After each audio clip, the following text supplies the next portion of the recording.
परिवारवादी राजनीति नई प्रतिभाओं का दमन करती है। पीएम मोदी ने यह कहा है। युवाओं को स्पेस सेक्टर रिफॉर्म से फायदा हुआ है। जल थल नभ हर जगह तिरंगा दिखाई दिए हैं। ये प्रधानमंत्री मोदी ने अपने मन की बात के इस एपिसोड में कही है। 23 अगस्त को पहला नेशनल स्पेस डे मनाया गया है। परिवारवादी राजनीति नई प्रतिभाओं को, नई युवाओं का दमन करती है। ये बहुत महत्वपूर्ण बातें आज पीएम मोदी ने कही हैं।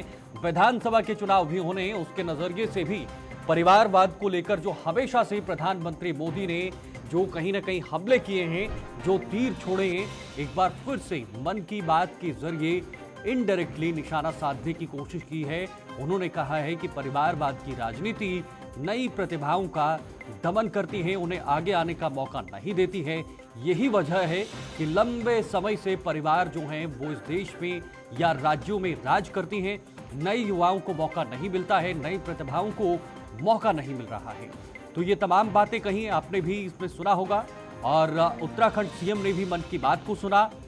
बीजेपी नेताओं के साथ उन्होंने मन की बात को सुना। सभी जो नेता हैं वो एक साथ बैठे हुए थे और मन की बात को सुन रहे थे। तो पीएम मोदी हर महीने मन की बात करते हैं। आखिरी रविवार को उनकी मन की बात होती है और इस मन की बात के जरिए वो कहीं ना कहीं युवाओं को लेकर खास तौर पर फोकस करते हैं। युवाओं के साथ साथ बाकी अन्य मुद्दे भी इस मन की बात में जो हैं वो शामिल होते हैं। तो आज राजनीति को लेकर एक बहुत बड़ी बात प्रधानमंत्री मोदी ने कही है। उसके अलावा बड़ी सारी अहम चीजें युवाओं को लेकर, युवाओं के रोजगार को लेकर, युवा प्राइवेट सेक्टर में कैसे आगे बढ़ सकते हैं, मोबाइल उन्होंने कहा है। और गाड़ियों में भी तिरंगा लगाया। जब लोग एक साथ जुड़कर अपनी भावना प्रकट करते हैं, हर अभियान को 4 चांद लग जाते हैं। अभी आप अपनी टीवी स्क्रीन पर जो तस्वीरें देख रहे हैं, ये जम्मू कश्मीर के रियासी की है। यहां 750 मीटर लंबे झंडे के साथ तिरंगा रैली निकाली गई और ये रैली दुनिया के सबसे ऊंचे चिनाब रेलवे ब्रिज पर निकाली गई। जिसने भी इन तस्वीरों को देखा उसका मन खुशी से झूम उठा। श्रीनगर के डल लेक में भी तिरंगा यात्रा की मनमोहक तस्वीरें हम सब ने देखी।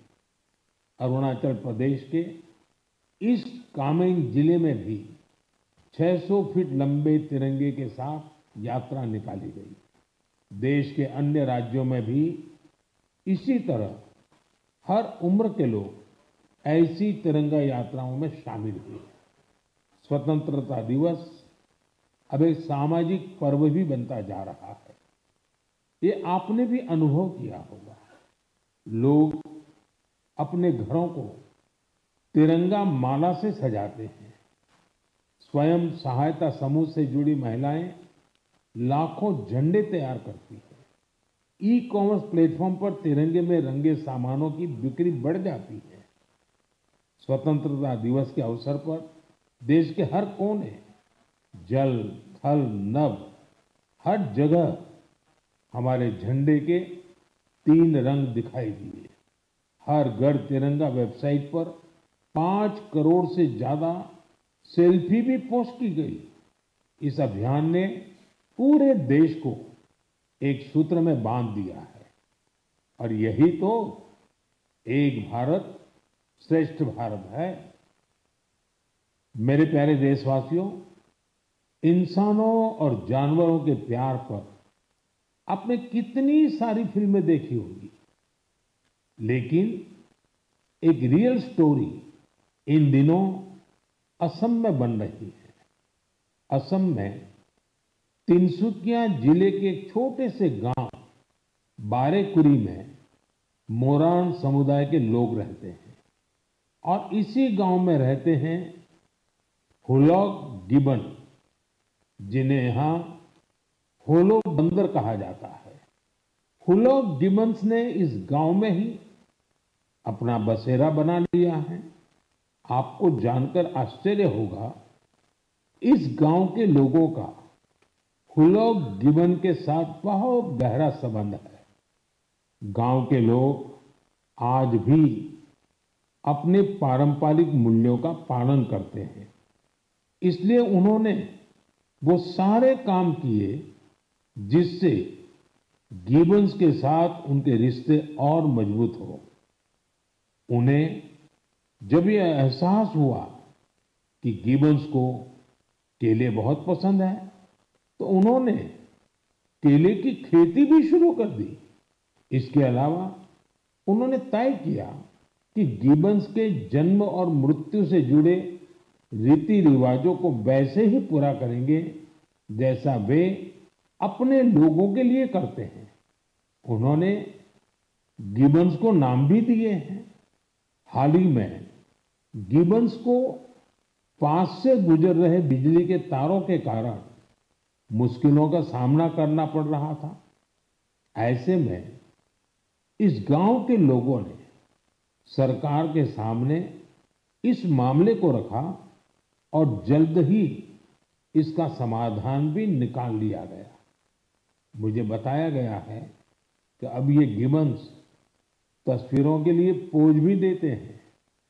साथियों, पशुओं के प्रति प्रेम में हमारे अरुणाचल प्रदेश के युवा साथी भी किसी से पीछे नहीं है। अरुणाचल में हमारे कुछ युवा साथियों ने 3D प्रिंटिंग टेक्नोलॉजी का उपयोग करना शुरू किया है। जानते हैं क्यों? क्योंकि वो वन्य जीवों को।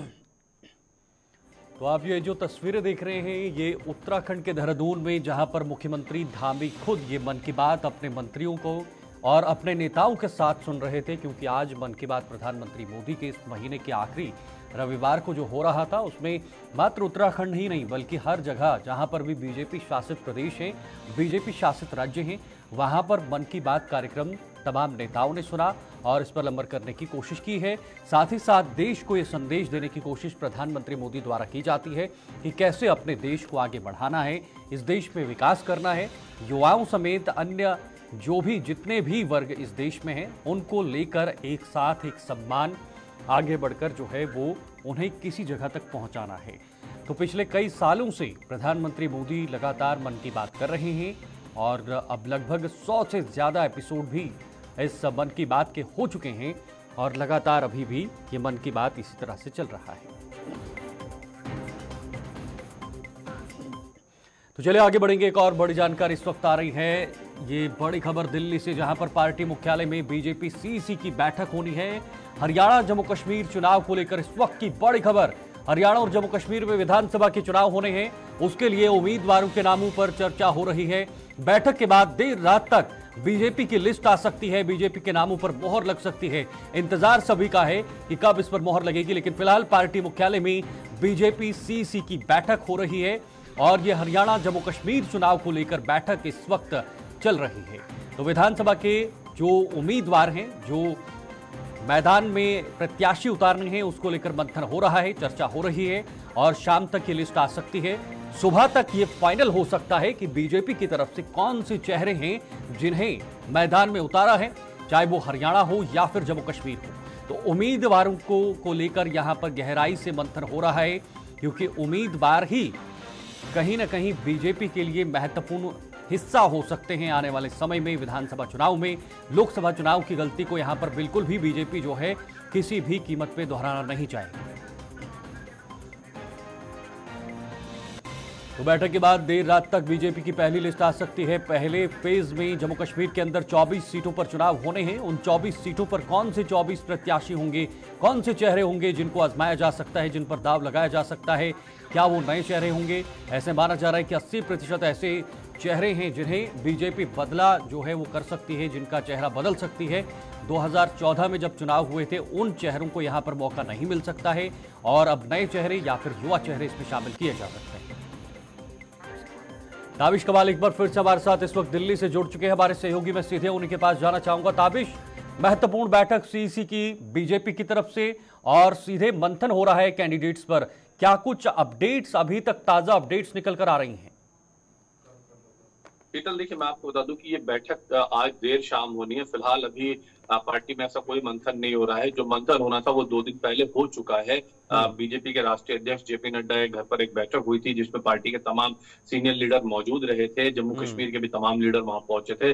लेकिन आज जो बैठक होनी है वो देर शाम बीजेपी जो इलेक्शन कमेटी होती है उसकी एक बैठक होनी होती है जो प्रत्याशियों का चयन करती है। हालांकि इससे पहले स्क्रीनिंग की बैठक होती है, लेकिन आज जो अंतिम यानी लास्ट बैठक होनी है वो देर शाम 7 बजे के करीब ये बैठक शुरू होगी और बीजेपी हेडक्वार्टर में ये बैठक होनी है। इस बैठक में खुद प्रधानमंत्री नरेंद्र मोदी और पार्टी के सीनियर लीडर मौजूद रहेंगे। और आज जम्मू कश्मीर और हरियाणा, चूंकि दोनों राज्यों में चुनाव है और 90-90 सीटें दोनों ही राज्यों में है, उनकी पहली सूची आज देर रात तक जारी की जा सकती है। पार्टी के सूत्रों के हवाले से खबर ये आई है कि कल जन्माष्टमी है, तो कल एक अच्छा मौका है और इस मौके पर पार्टी के प्रत्याशियों की एक लिस्ट जारी की जा सकती है। यानी देर रात 12 बजे के बाद कभी भी एक लिस्ट पार्टी आज जारी कर सकती है। खबर ये भी है कि आज देखिए परसों जब जेपी नड्डा के आवास पर बैठक हुई थी तो लगभग 90 सीटों पर एक मंथन हुआ था, 90 सीटों को लेकर के बातचीत हुई थी। लेकिन खबर यह है कि आज पहली एक सूची जो लिस्ट जो जारी की जा सकती है वो लगभग 24 एक प्रत्याशियों की सूची जारी की जा सकती है। जो फर्स्ट फेज के इलेक्शन होने हैं उन फेज को लेकर के ये पहली लिस्ट आ सकती है। हालांकि पिछले कुछ दिनों से ये भी खबर चल रही थी कि जम्मू कश्मीर में बीजेपी के साथ कोई पॉलिटिकल पार्टी गठबंधन करेगी, लेकिन अब उस पर भी सिरे से पार्टी के नेता इनकार कर रहे हैं, साफ कह रहे हैं कि जम्मू कश्मीर में पार्टी अकेले अपने बलबूते पर चुनाव लड़ने के लिए जा रही है और वहां की किसी रीजनल पॉलिटिकल पार्टी के साथ किसी तरह का कोई अलायंस किन चेहरों पर प्राथमिकता दी जा सकती है, कौन से चेहरे प्रायोरिटी पे रह सकते हैं भारतीय जनता पार्टी के लिए?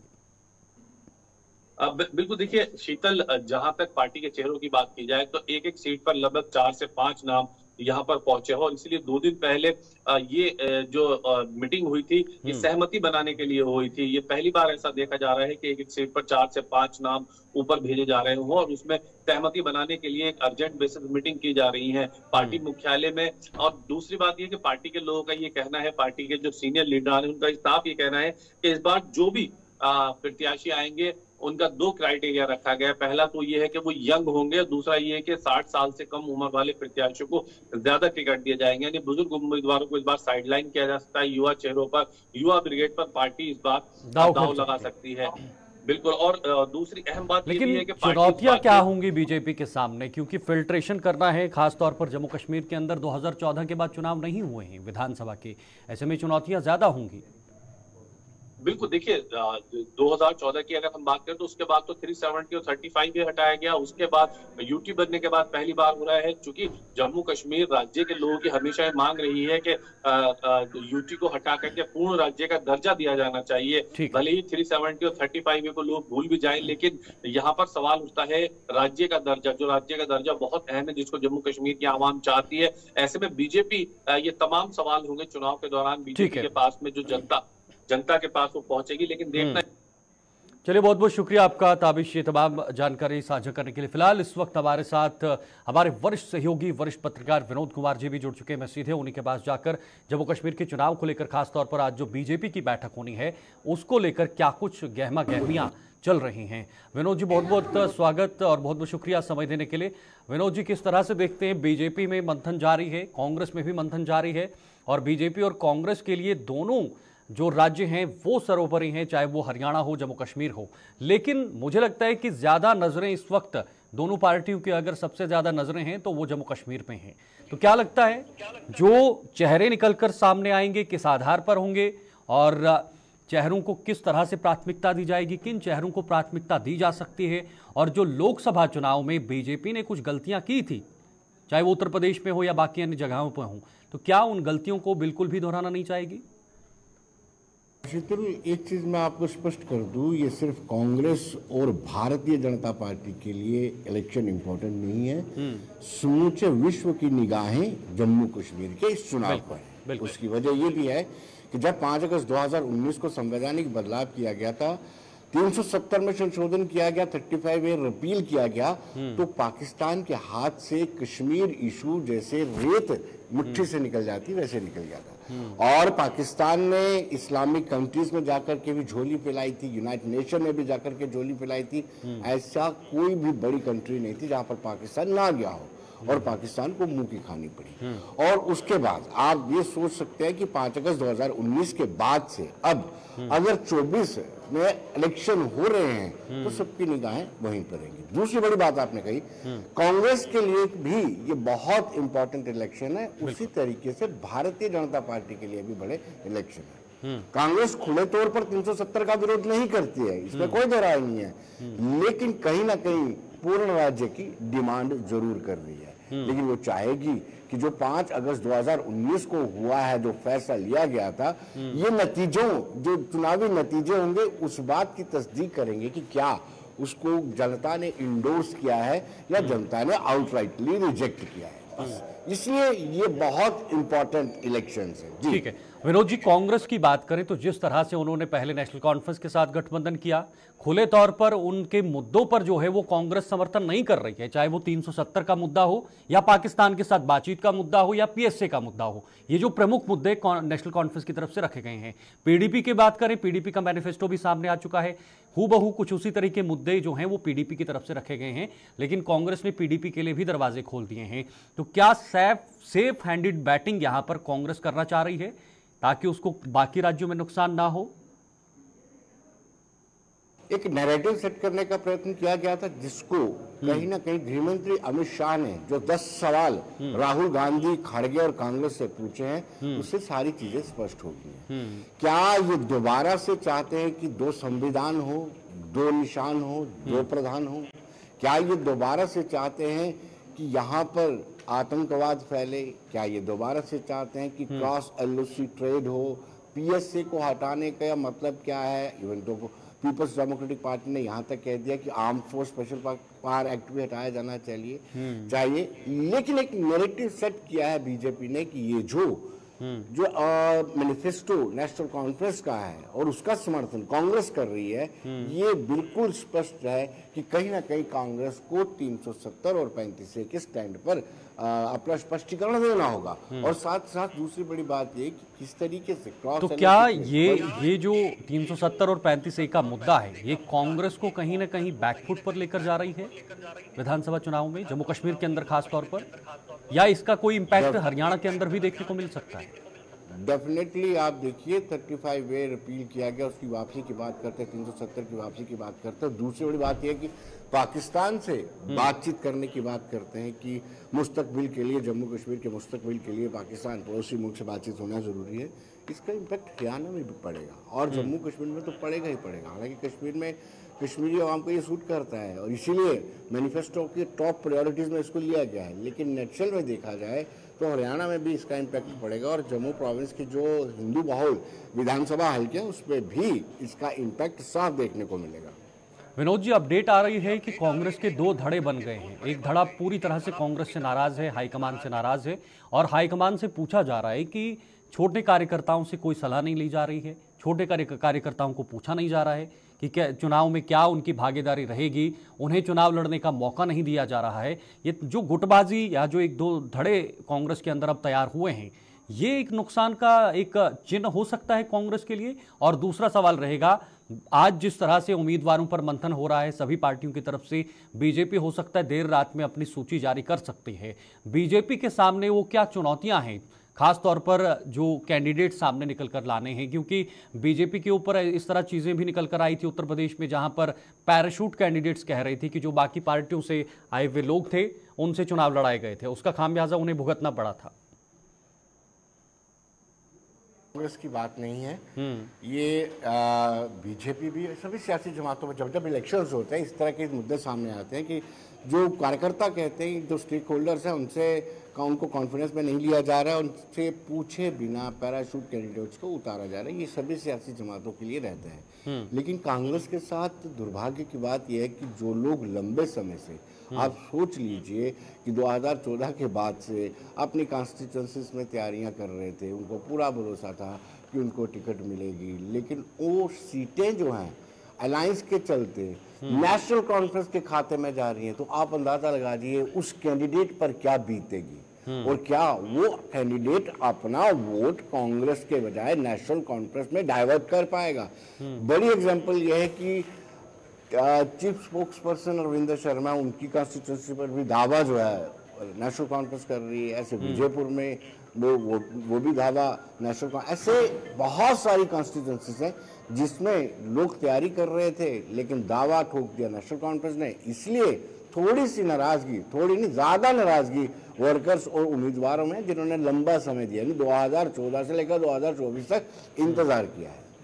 विनोद जी, आखिरी सवाल रहेगा। पीडीपी नेशनल कॉन्फ्रेंस का मैनिफेस्टो सामने आ चुका है, कांग्रेस का मैनिफेस्टो अभी नहीं आया है, बीजेपी का मैनिफेस्टो नहीं आया है। इन दोनों पार्टियों का जो मैनिफेस्टो आएगा, क्या लगता है किस तरह के प्रमुख मुद्दे इस मैनिफेस्टो में रहने वाले हैं? एक्चुअल मुद्दे क्या हैं जम्मू कश्मीर के? क्या उन मुद्दों को टच किया जाएगा? कुछ ऐसे भी मुद्दे हैं जो कॉमन पब्लिक के आधार पर जो है नेशनल कॉन्फ्रेंस या पीडीपी ने रखे हैं, चाहे वो पानी का मुद्दा हो, बिजली पर दोनों ने जोर दिया है। क्या इन मुद्दों को ये दो पार्टियां टच कर सकती हैं या कुछ अलग तरीके के मुद्दे निकलकर सामने आएंगे? देखिए, जम्मू कश्मीर में चुनाव है तो स्वाभाविक सी बात है, जम्मू कश्मीर का घोषणा पत्र अलहदा से होगा और जम्मू कश्मीर के मुद्दों को टच नहीं करेंगे तो फिर इलेक्शन कैसे लड़ेंगे? ठीक है, अगर हम पीडीपी और नेशनल कॉन्फ्रेंस के मैनिफेस्टो को देखते हैं तो लगभग एक जैसा ही मैनिफेस्टो है, उसमें कुछ ज़्यादा अंतर नहीं है। ठीक है, बिजली मुफ्त देनी है, पाकिस्तान से बातचीत करनी है, पीएस से हटाना है, ये करना है। और अब भाजपा को जब अपना मैनिफेस्टो शुरू करना है तो उनको वो जो इश्यूज हैं जो एड्रेस करने की ज़रूरत है उनको भी प्रायोरिटी से रखना होगा। कांग्रेस को भी उन मुद्दों को, अब देखिए कांग्रेस ने अलायंस किया है नेशनल कॉन्फ्रेंस के साथ, पीडीपी के लिए भी दरवाजे खुले रखे हैं, लेकिन जब आप घोषणा पत्र बनाएंगे तो कंपैरेटिव तो कहीं ना कहीं उनको कंपेयर तो करना पड़ेगा। तो कांग्रेस के लिए दिक्कत होगी, भारतीय जनता पार्टी अपना मैनिफेस्टो अच्छे से बना लेगी। चलिए, बहुत बहुत शुक्रिया आपका समय देने के लिए और ये तमाम जानकारी साझा करने के लिए। इस वक्त हमारे साथ वरिष्ठ पत्रकार जुड़े हुए थे जिन्होंने बताया कि मैनिफेस्टो बहुत ज़्यादा महत्वपूर्ण होगा, चाहे वो कांग्रेस हो या फिर बीजेपी हो।